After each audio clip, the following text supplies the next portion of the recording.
Somos residentes! Tá. Olá! Toca a vinheta primeiro.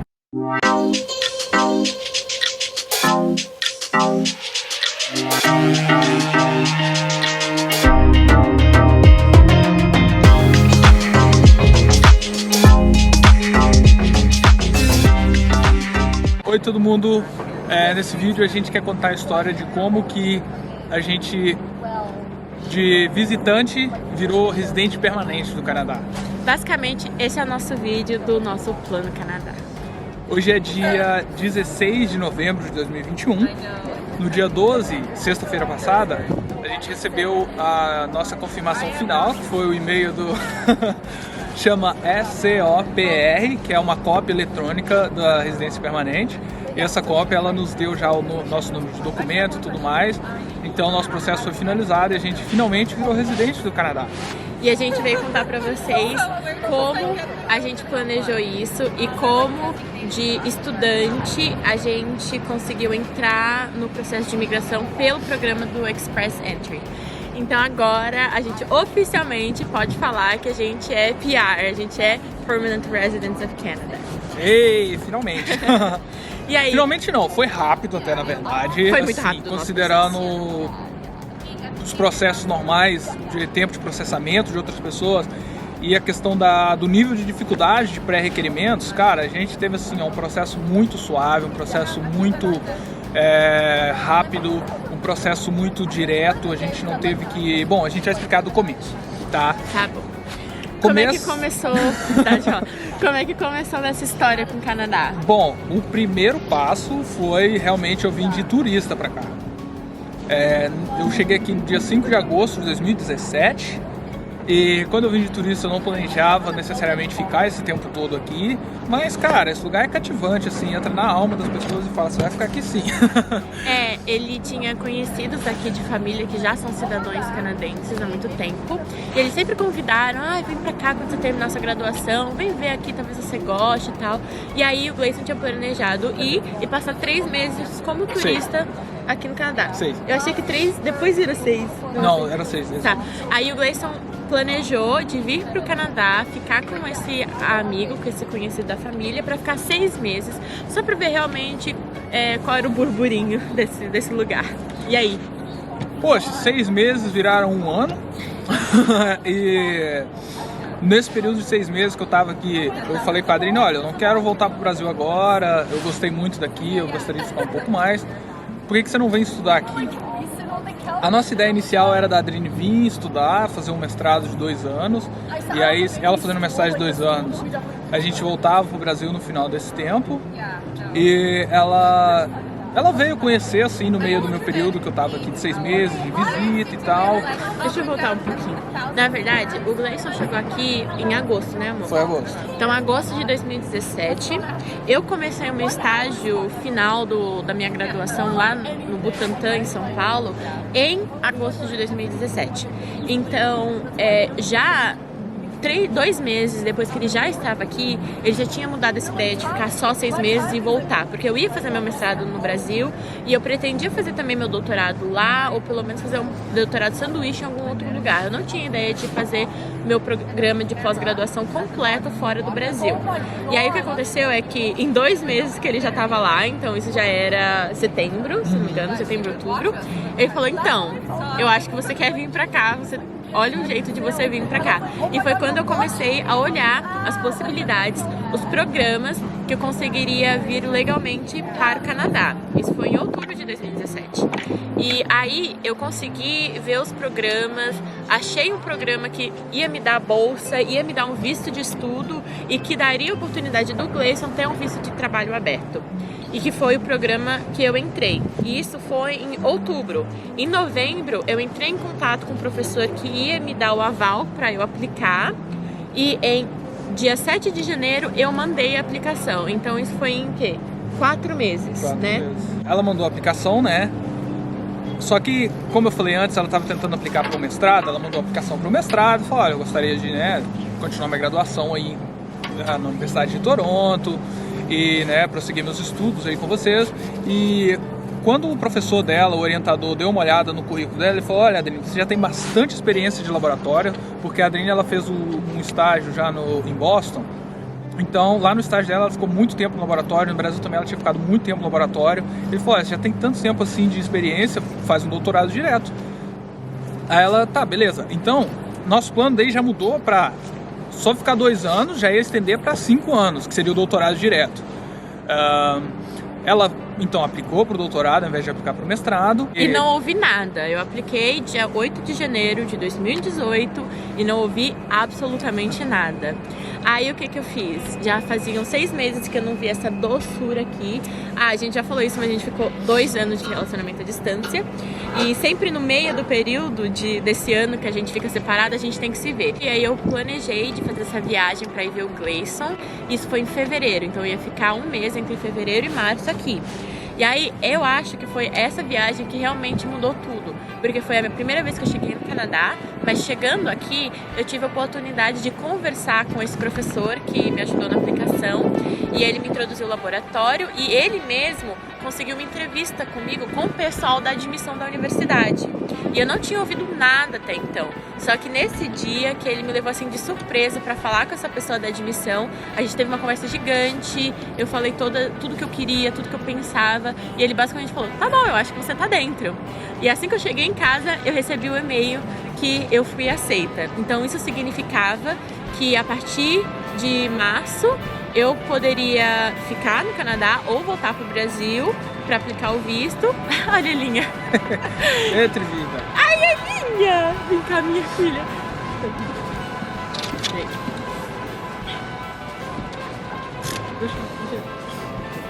Tá. E aí isso significava que então eu ia poder voltar pro Brasil e aplicar pro meu visto de estudo, que seria de 5 anos. E nessa eu conseguiria aplicar para o visto de trabalho do Gleison, que também seria do mesmo período do meu, que seriam 5 anos. Só que o Gleison ainda estava no Canadá como turista. E financeiramente a gente não tinha condições dele voltar e eu voltar para depois a gente ir de volta para o Canadá. E aí o que a gente decidiu? Normalmente o que teria sido feito era: nós dois estamos no Brasil, a Adeline foi aprovada, vamos tirar os nossos vistos e embarcar. Como eu já estava aqui, eu não só estava aqui como turista, mas o meu visto de turista tinha vencido, porque o visto de turista, apesar dele ter uma validade de anos, você só pode ficar dentro do país por 6 meses, sem sair. Eu não fiquei por 6 meses, eu fiquei mais que 6 meses. Então, meu primeiro passo, depois que ela conseguiu o visto de estudante, foi de restaurar o meu visto de turista. Ou seja, eu tinha que novamente me tornar um turista aqui no país. Isso foi antes de eu ganhar o visto necessariamente. A gente estava esperando a decisão se eu ia conseguir ser estudante aqui, e esse foi exatamente na marca dos 6 meses que ele ia passar do permitido aqui. Então a gente decidiu, tá, se eu conseguir ganhar, aí ele vai ficar mais de 6 meses, só que a gente aplica para restauração do visto, que é uma possibilidade se você ainda está no período entre acho que 30 a 40 dias depois dos seus 6 meses. E aí, então, o que eu fiz foi que eu voltei pro Brasil, o Gleison continuou aqui, tentando acertar a nossa vida, arranjar um apartamento. E eu consegui trabalhar por 4 meses, eu trabalhei dando aulas de inglês na FISC. E isso me deu um pouquinho de estabilidade financeira para pagar todas as taxas de aplicação do visto. E o Gleison também estava me ajudando. E aí, o que aconteceu foi que a gente achou uma consultoria de imigração, porque o caso dele era de restauração de visto, então não era uma coisa trivial. E a gente usou a eVisa Immigration, eu gostei muito do trabalho deles. E aí, então, de março até agosto foi o período que eu estava trabalhando e aplicando para os nossos vistos. E aí o que aconteceu foi que, basicamente, eu consegui todos os documentos, apliquei por volta de maio. E em 1 mês depois eu já recebi o meu visto de turismo. E ele conseguiu a restauração um pouquinho depois, eu acho. Um pouquinho. Aí eu vim para o Canadá em agosto de 2018 com visto de estudante para ficar 5 anos no Canadá. E assim que eu consegui chegar aqui, a gente conseguiu fazer o visto do Gleison de trabalho aberto. E aí o nosso plano Canadá... Visto de trabalho aberto, gente, quer dizer que eu posso trabalhar para qualquer empresa aqui no Canadá. Tem um visto que é fechado, que você faz com base em uma empresa que vai te ajudar a fazer esse visto, mas aí você só pode trabalhar para aquele patrão. E o meu aberto eu poderia trabalhar onde eu quisesse, para quem eu quisesse. Essa é a diferença. E aí, o nosso plano Canadá mudou, né? Já mudou umas 3 vezes desde que a gente tinha falado, né? Mas o que a gente tinha pensado é, como eu tenho que ficar aqui, a gente vai ter que ficar fixo em Toronto por 5 anos, a nossa ideia era que a gente tentasse a residência permanente no meio do meu doutorado, para que esses 2 anos finais, digamos assim, no final do doutorado que eu tivesse a residência, ia contar para a cidadania. Porque assim, quando eu terminar o doutorado, eu não necessariamente tenho que ficar mais 2 ou 3 anos aqui para ser cidadã. Eu conseguiria esperar um pouquinho, só 1 ano talvez, e já ter a cidadania e poder me mudar para qualquer lugar do mundo, talvez voltar para o Brasil também. E aí, meio que esse foi o nosso plano, o Gleison trabalhando, eu estudando, e a gente foi ver um jeito que a gente ia conseguir ser residente permanente.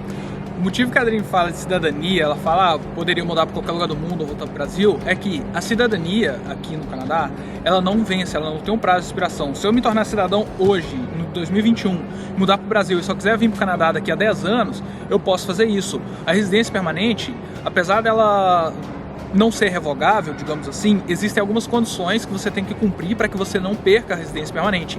Uma dessas condições é que nos últimos 5 anos você tem que passar 3 deles aqui dentro. Então, se a gente ficar muito tempo fora do Canadá, a gente pode perder a residência. Então é por isso que a cidadania é tão importante. Mas não é tão fácil perder a residência, tá? Não é tão simples. Tá, então a gente, né, depois disso a gente começou a olhar então como queríamos fazer para fazer essa aplicação para residência. Tem vários caminhos que podem ser feitos, tem alguns editais provinciais, que é cada província, né? Província é equivalente ao estado aí no Brasil. Cada província tem seus programas que você pode aplicar e tem os pré-requisitos e tal. A gente aplicou por um federal. Nesse federal se chama Experience Canadian Experience Class. E aí, os pré-requisitos são basicamente ter tempo de trabalho aqui. Esse tempo de trabalho ele tem que ser com um certo NOC, que é a classificação do seu trabalho. Então, alguns trabalhos contam, outros trabalhos não. Então, o que conta é trabalho de supervisão. Se você tem um cargo de gerência, isso conta. Outro é trabalho técnico, que é o NOC-B. Então, se você tem um curso técnico em alguma área, você exerce uma função técnica, né, de alto valor, digamos assim, aí conta.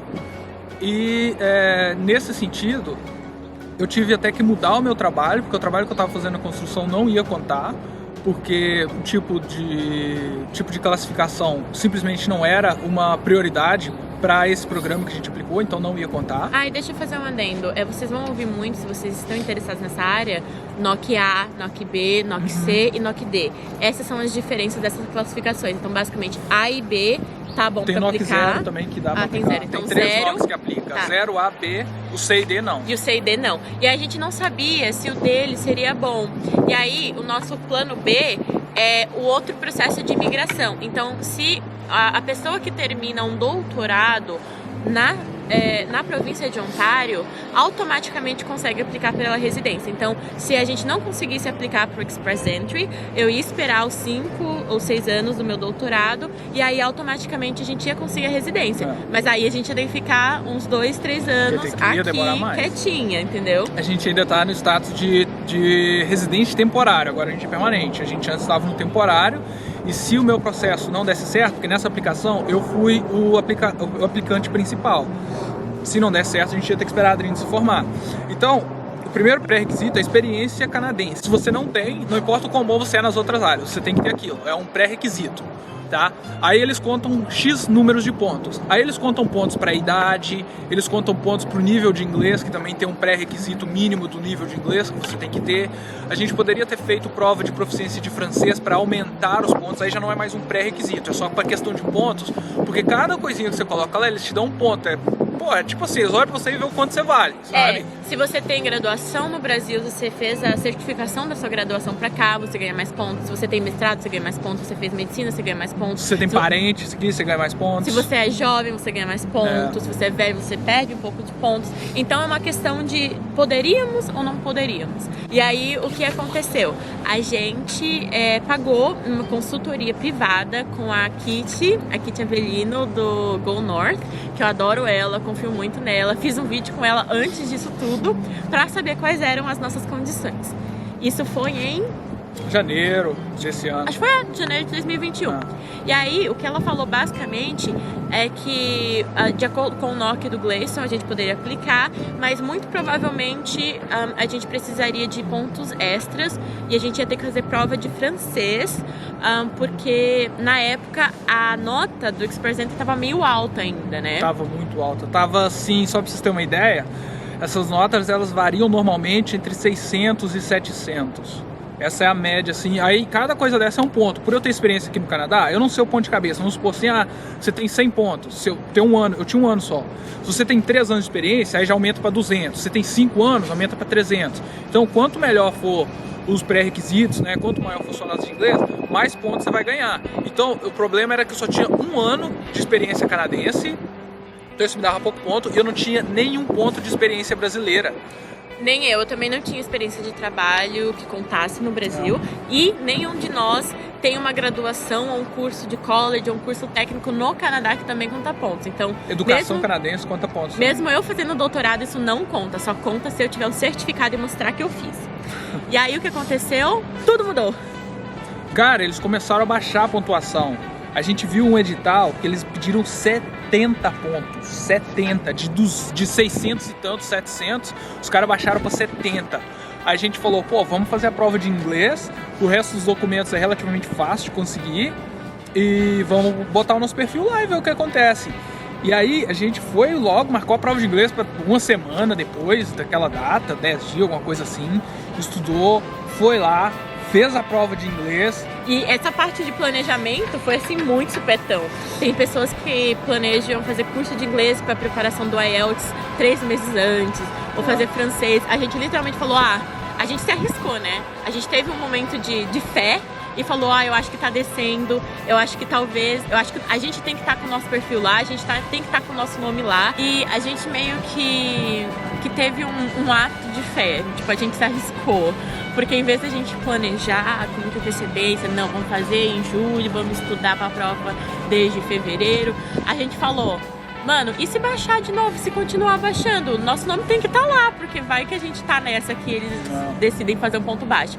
Aí o que a gente fez? Do nada a gente falou, vamos marcar o IELTS, vamos.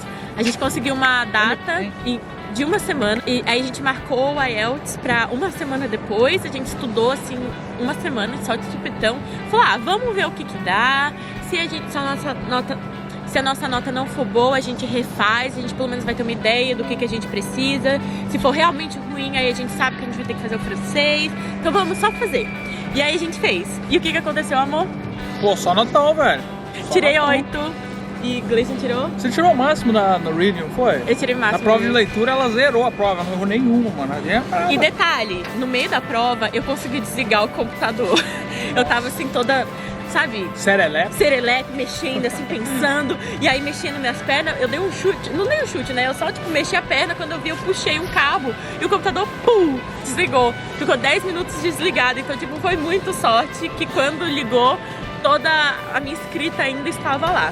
E aí a gente recebeu o resultado mais ou menos uma semana ou 10 dias depois. E assim que a gente recebeu, no mesmo dia a gente fez o nosso perfil lá no Express Entry e colocou nossa nota. E aí, Mo? E aí? Bom, o perfil no Express Entry funciona da seguinte forma. Você vai lá no site do governo e o governo pergunta pra você as coisas. Ele não te pede nada, ele só te pergunta qual que é a sua nota no IELTS. Aí você bota lá, 7,5, 6, 6,5, qualquer que sua nota seja. Aí eles falam, qual que é o seu grau de educação? Eu tenho um bacharel. Quantos tempos de experiência você tem? Aí você fala, 1 ano. Qual que é o seu cargo? Tal. E aí eles pegam essa informação e te dão uma nota. A gente estava com a nota 424, 420 e poucos, assim. E aí o que eles fazem? Eles fazem eles vão lá e dão um número, né? Que eles falam, olha, todo mundo acima desse número pode aplicar. E o número que eles deram, acho que foi 420, acho que o nosso era tipo 4 pontos acima, assim, da nota de corte. E aí a gente recebe um e-mail que se chama Invitation to Apply, que é convite para aplicar. Aí nesse convite para aplicar, essas perguntas que eles te fizeram lá no começo, eles falam, pô, você falou que o seu inglês é 7,5, agora você tem que dar um documento provando que o seu inglês é 7,5. Você falou que você tem 1 ano de experiência, agora você tem que dar um documento provando a sua experiência. E assim com a educação, com todas as informações lá que você deu na hora de fazer o seu perfil. A gente pegou assim, recebeu e-mail, convite para aplicar. Uma semana depois que a gente pegou o teste. Tipo, foi muito rápido. E foi metendo rápido documentação mesmo. lá. Aí era documentação da nossa graduação. Isso a gente já tinha feito, sabe? Porque tem que trazer lá do Brasil, trazer para uma instituição aqui, e essa instituição vai falar: ah, você tem um bacharel em biotecnologia no Brasil. Isso equivale a um bacharel aqui, por exemplo. Você também é um bacharel aqui. E aí tem que fazer tudo isso para, então, colocar esses documentos oficiais, e com base nesses documentos oficiais, eles vão ver se você deu informação verdadeira ou se você mentiu, né, claro. E aí eles vão te dar o parecer final, que é realmente se você foi ou não aprovado. Então, basicamente, nossa aplicação foi muito rápida porque a gente deu muita sorte de não ter que refazer nada, de todos os documentos que a gente mandou deu certo. A gente fez a aplicação no dia 5 de maio de 2021 e a gente recebeu e-mail de confirmação final no dia 12 de novembro. Então foi 6 meses e um pouco. E a nossa invitation to apply, o ITA, foi uma semana depois que a gente fez o perfil.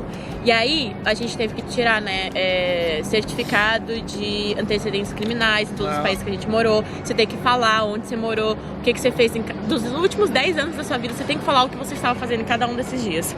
E aí, a gente arranjou todos esses documentos entre março e maio, mandou tudo em maio e só esperou. E aí a gente esperou, e a gente não sabia se ia dar certo, se não ia dar. A gente não tinha nem nada assim no Express, porque a gente fez tudo sozinha, né? A gente não teve ninguém ajudando a gente. Ah, outra coisa importante de falar, quanto que custou, amor, toda essa tradução de documento, coisa? Meu, tudo assim, o processo todo, a gente gastou aí por volta de $4.000 para fazer todo o processo de imigração. Sim, que tem a taxa do governo, mas o dinheiro que a gente gastou para fazer a certificação do nosso diploma, para fazer a... Ela tá com frio, gente. Tadinha, ela é muito brasileirinha. Ela ficou frio. É muito brasileirinha. Tá? Senta aqui, fica com o pai. Senta. E aí, né, a gente mandou tudo, esperou esses 6 meses e a gente recebeu um e-mail. Eu recebi um e-mail, nem o Gleison recebeu. Eu achei que era um e-mail mentiroso, achei que era um spam, porque veio assim, né, no assunto do e-mail, falando pra dar os dados, né, pra você entrar no portal da residência permanente, mas entre parênteses estava assim, Etobicoke. E eu fui olhar no site oficial do Canadá quais tipos de e-mails são reais e quais não são, e eles falaram, olha, se você receber um e-mail e nesse e-mail no assunto tá escrito PR Confirmation, confirmação do PR, então é real. E o meu não tinha PR Confirmation, o meu tinha Etobicoke, porque eles mudaram o sistema do landing agora por causa da pandemia, então ao invés da gente ter que sair do país e reentrar, é automático e é virtual, e o departamento que faz o landing aqui é em Etobicoke, e aí eu não sabia, eu não tava entendendo, inclusive eu mandei mensagem pra Kit, tipo, Kit, eles estão me enganando, eu tenho que mandar isso mesmo? Ela, não, pode confiar, aí a gente mandou os dados que eles pediram, né, foi basicamente nosso nome, data de nascimento, primeira vez que a gente entrou no Canadá e a última vez que a gente entrou. E o número do processo. E aí a gente só esperou. E a gente tava assim, não sabendo se realmente era real oficial ou não. Até que 2 semanas se passaram e aí eles mandaram pra gente a página do landing. Não foi isso aí. Eles mandaram pra gente o portal, onde que a gente ia entrar no portal para confirmar as nossas informações. Então a gente tinha que confirmar que a gente estava no Canadá e mandar uma foto 3x... Não, tipo uma foto 3x4. O tamanho é diferente, mas uma foto 3x4 para eles, que eles pudessem usar no cartão de permanente. E aí a gente fez isso, tipo, quarta passada. Tipo, a gente fez uma quarta e eu acho que na terça a gente recebeu já o documento, não foi? Foi muito rápido, assim. Foi muito a gente rápido. Fez um dia, 2, 3 depois. A gente recebeu e-mail, aí a gente recebeu confirmação, chama ECOPR, eu já falei, Electronic Copy of Permanent Residence. Aí agora só estamos esperando o cartão. Estamos esperando nosso cartãozinho. Mas então basicamente é isso. Agora somos residentes permanentes. A gente tem os mesmos direitos basicamente de um cidadão canadense. A única diferença é que a gente não pode votar e não pode participar do exército. E algumas outras proteções constitucionais. Algumas coisinhas, mas no geral, tipo, até na universidade vai mudar o meu status. Agora eu consigo aplicar para bolsas diferentes que eu não podia antes. O Gleison agora consegue estudar aqui pagando como uma pessoa doméstica. A gente consegue aplicar para empréstimos para fazer esse estudo. A gente consegue aplicar para bolsa em Ontário de estudo, que é o OSAP.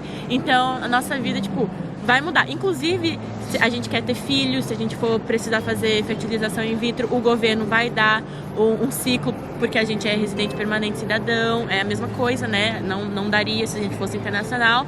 Então, tipo, agora a gente pode firmar raízes aqui e ter uma vida um pouquinho mais fácil do que do imigrante internacional. E a gente está muito feliz e a gente queria compartilhar essa alegria com vocês que têm acompanhado a gente. A gente adora vocês, né, claro. Pessoal, obrigado por assistir mais esse vídeo do nosso canal. Por favor, se inscreve, dá like nesse vídeo, comenta aí embaixo qual é o plano Canadá de vocês. E se tiver alguma dúvida também pode comentar aí que a gente vai fazer o melhor para ajudar vocês a sanar essas dúvidas e tentar ajudar também a tornar esse plano Canadá possível para mais pessoas. Um beijo, se inscreve no canal, deixa um like, manda para alguém que está interessado. A gente faz esse trabalho ganhando R$0, é voluntário, é para passar informação, é para ter comunidade. Então a gente está aqui para vocês. E um beijo e até o próximo vídeo. Tchau! Tchau!